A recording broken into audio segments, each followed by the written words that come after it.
Hi, good day, and welcome to the Common Sense series. So, today we'll be addressing common sense in handling social media and creating good relationships on social media. So, number one of the things that you shouldn't do while using social media is to type with shorthand. Hey, Chineke. I know this one has choked many of you. I know, Cynthia, you are shouting now. You have to calm down. Something about reasonable and valuable people is that everything you do is a message. So you being able to type fully, these are the advantages. Number one, it passes a message to the person that you are respectful.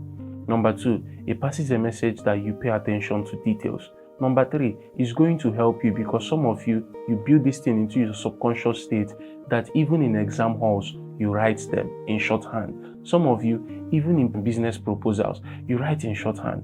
What's your problem? Ross, it's hard. Some of these terrible characters is building resistance between you and valuable people. Today, you can choose to change it or you can choose to hold on to it and keep losing reasonable and valuable relationships out of your own negligence.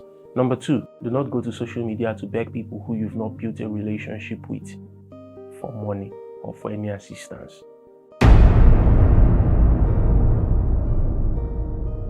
Some of you have wonderful friends who they are posting their business. You cannot share it. They are posting their stuff. You cannot share it.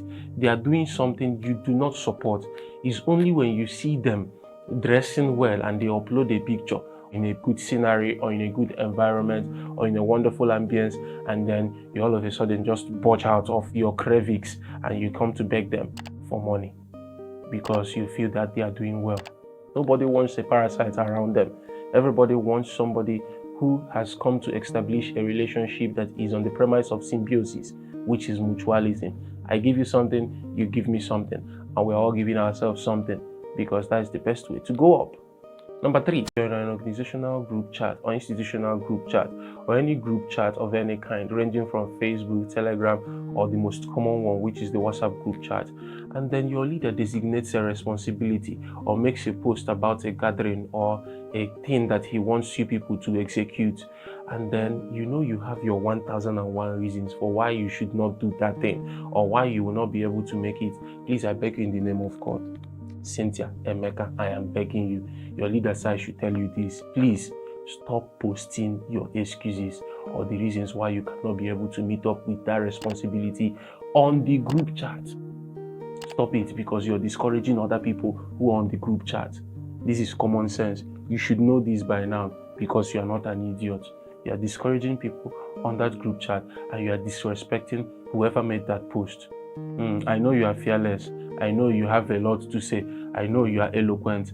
And I know that you have a good voice. But please, in the name of God, all those your characters, don't exhibit it inside that group. You can send a private message to this person who has sent you or who has made that post. And by so doing, you show that your senses are in order. You show that you're matured. You show that you're emotionally intelligent. You show that you understand empathy. Thank you.